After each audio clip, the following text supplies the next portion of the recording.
Okay guys, told some people I'd try making some tutorials. Was trying to come up with something kind of quick to paint and came up with this. So we're going to try to paint something similar on this rock. I think this rock. Yeah, we'll use this one. So, hopefully this goes okay, because yeah. So what I'm going to use is I'm going to use Craftsmart paint. I'm going to use a little bit of this green. It's Ocean Breeze. I'm going to use a little bit of turquoise, the bright pink. I don't usually use the Craftsmart white or black. Instead, I use this Grumbacher Academy acrylic for those two colors. You can get it at Hobby Lobby for $4.27. And I guess I'll get into why I use these paints over the Craftsmart for the white and black while I'm painting. Yeah, it's a student grade artist acrylic paint. So the brushes I'm going to use, they're in my water. Let me move this guy over. This number 2 Filbert, and you can see on this the tip, get it to focus. It's a little bit tapered, it holds a lot of paint. I just really like Filbert brushes. It's getting a little bit munched, but yeah, I like them. And then this Zero, where is it? There, it's coming to the camera, there we go. The Zero round brush. So I don't usually prime my rocks. They're pretty light, and when I paint on darker rocks, I actually try to just work with the background. And when they don't have a background, I just let the rock be there. Pug. Still gotta hide it somewhere. That's just the rock in the background. And then one of the birds I've done recently. Again, it's a darker rock. This one's an oil painting, but that's just the rock in the background.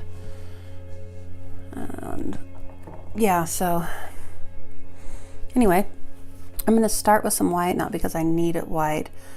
I'll do it this way, but just because I'm gonna mix some paint into it. So my brush is already a little bit damp. I always start off with like a damp brush, and I'm just gonna, I'm not going to paint the whole rock. You could, I guess, if you wanted to. I'm just going to paint the place where I want a little bit of that pink paint. Okay. I'm rinsing my brush this time. I'm going to dry it off. That's why I see this paper towel with all this paint and stuff. Sometimes I don't rinse, and I just wipe off the excess. But now I'm going to work this paint into the pink. the pink. Work the pink paint into the white background, and I'm already starting to get a blend. I've noticed with the Craftsmart paint, a lot of it is really thin.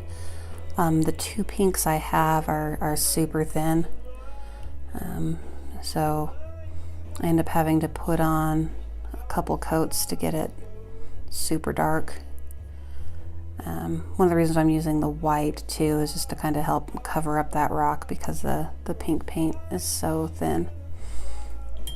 I'm going to rinse my brush. I'm going to get ready to do green. I'm going to do that in the middle. So rinsed, wiped off my brush, and I'm going to put some white there for the green. Because most times I'm just going to wipe off the brush and pick up some green and work it into the white. Maybe it's just me, but yeah, I like all the different colors and the price point on the Craftsmart paint, especially for painting rocks. But yeah, it's just not the highest quality paint. I think the Apple Barrel, see if I can grab one. Maybe, oh, it's the Folk Art. I can't remember how much I got this for. This is what I use for the Pug rocks. A little bit thicker and seems to work a little better. Also dries a little bit slower. The Craftsmart paint, if you don't use a lot, dries pretty quick, which sometimes I find infuriating. So I'm just getting ready to do the blue down here. Again, just grabbing some white.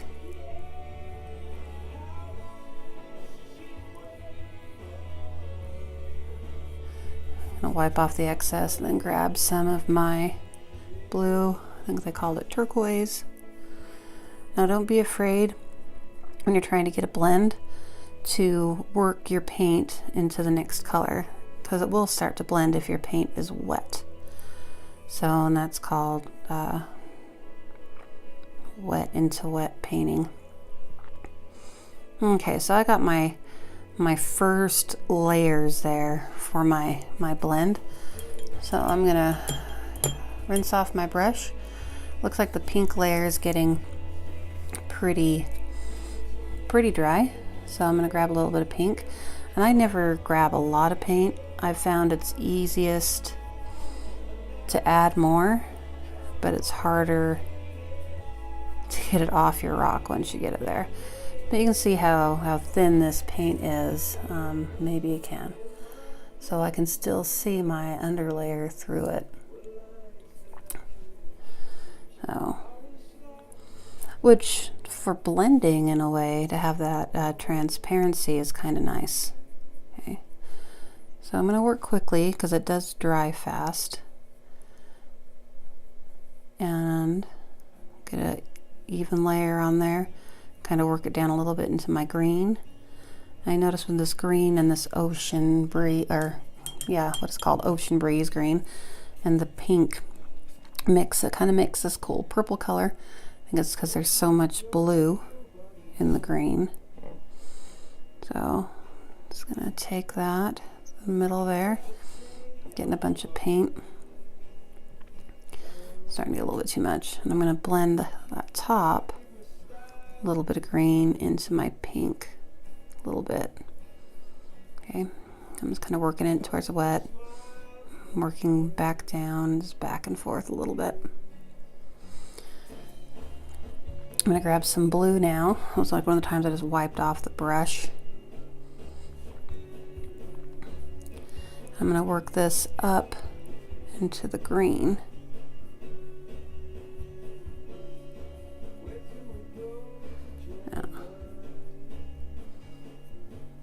Okay.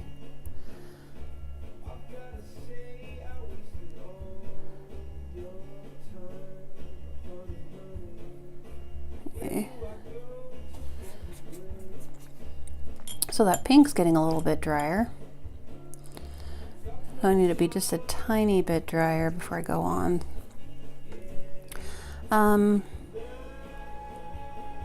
Trying to think of anything I could tell you while this is drying. I know with the plates, my palette, I use a glass plate, a white one. The paint peels off of it with a little bit of water, really easy to clean up, and I can just keep on reusing the whole thing. In college, when I was in art school, super poor with my acrylic paint, I would actually cover it with saran wrap and put it in the refrigerator, and that helped it last a little bit. The student grade Grumbacher, again, dries a little bit slower. Liquitex makes a student grade paint called Liquitex Basics. It's in a similar plastic tube. It's great as well. Like I said, it'll last you forever if you want to invest in some better paints, but you don't have to. Like I said, I've been having great success with the Craft Smart once I got used to it. So great price. Okay, so I just picked up some green and I'm going to work it up into the pink a little bit. Looks like I need some more over here. And then it's working back and forth quickly while the pink is wet. And then I'm going to grab some blue. My brush still had some pink on it, but that actually looks kind of cool. I don't know if you guys can see that. And I'm going to work that up into the green. So I'm thinking that blend is actually okay. kind of like it. You know, you could keep on adding more paint if you wanted to. Maybe you want some more pink in there or whatever. Completely up to you. But I'm gonna let this dry for a few minutes, and then we'll start with the silhouette. So you could do whatever colors you want on here. That's completely up to you. And see how they blend together. Sometimes I get surprised with the colors I can make. If you're familiar with the color wheel, if you use 3 colors that are side by side on a color wheel, you're going to get more maybe like a sunset type effect or a harmonious effect, and they're not going to make strange colors. Like I probably wouldn't do this with a red and green. Well, I guess that's one of the things about using your phone. Your daughter calls you in the middle, so I think I was talking about color blending. So yeah, if you want to do like oranges and yellows and reds, those would work good together. If I was going to do something like a blue, maybe going down to like an orange or something, I'll probably make sure I add a light layer of white in between, because blue and orange and yellow, they're going to make like a greenish color. So anyway, let's get ready for the silhouette. So I'm going to use this 0 round tiny little brush. Comes to a pretty good point, and I'm going to zoom in a little bit. So I'm going to pick up a little bit of black. Now you could sketch out a silhouette first. You don't have to freehand it. I'm just going to freehand it. I'm going to do a bird on a branch because I've been into birds lately. So I picked up some black, and what I'm doing with my my brush is I'm just trying to make sure it's not all globby on the end. And I'm going to make a branch that comes out. Okay, branches, they usually get bigger on one side and what's smaller as they taper to their ends. So I have to keep on picking up paint because, you know, I run out. If your paint starts to dry a little bit, you know, get your brush a little bit wet, and then you can work it into your little pile. Oh, I like that branch. And then I'm going to make a littler one up here.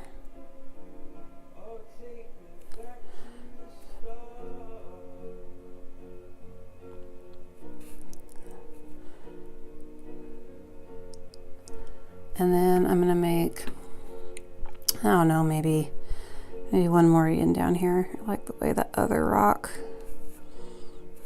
kind of turned out. So one difference between the student grade acrylic and the craft paint is the amount of pigment they put in there. So the more expensive the paint, not always, but usually the more pigment it has in it, which is just like the colorant that they use. The binder, which is what glues the pigment to your rock or your surface you're working on, is also a little bit different. It's a little bit more plastic, a little bit more flexible. You do get a little bit more of a gloss with it. Not super glossy, but it's just a little bit different. So that's one of the difference. I don't think I'd buy professional grade paint for rocks, but again, the Liquitex is good. Grumbacher is good. Let me see if I can find some bottles to show you.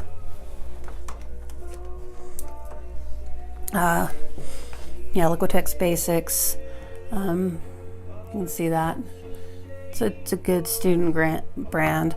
This Reeves, sometimes you can find them on sale in sets. It's also a pretty good student grade set. I've had some problems with their browns or their burnt umber, but I think it was just because it was old. So, okay, so we'll come back to the bird. Enough about paint. Now, for the brushes, I don't ever buy the most expensive brushes I can find either. Not for rocks. The surface of the rocks tends to munch them sometimes. So I go with cheaper student grade brushes. My favorite ones came in a package for Mod Podge, and they're almost dead. So I'm going to start about right here on the rock, kind of gauging about how big I want my bird body to be. And I'm going to start with his beak. My paint's drying just a little bit. I might have to add some water to it. Okay, so Looks like a pretty good beak. You guys can see that. And try to zoom in a little bit more. Okay, so a little bit of a beak there. And then some more paint. I'm gonna get a tiny, tiny bit of water. Now I'm just barely stuck the tip of that brush into my water. Okay, and then I'm gonna do the head. So I'm gonna start out small because that way if I want to add some more to it, I can. And hopefully this guy will turn out. I don't know if I said this, I always get a little nervous when I don't have some type of a sketch, but one nice thing about acrylic paint is it is really forgiving. You can paint over it. So birdie bodies, oh, see, are a little bit teardrop shaped. A little outline there. A little bit more paint. And fill in his body. Maybe not that much paint. Okay. And a little birdie body. And then his tail. So his tail, I'm just gonna drag a line down.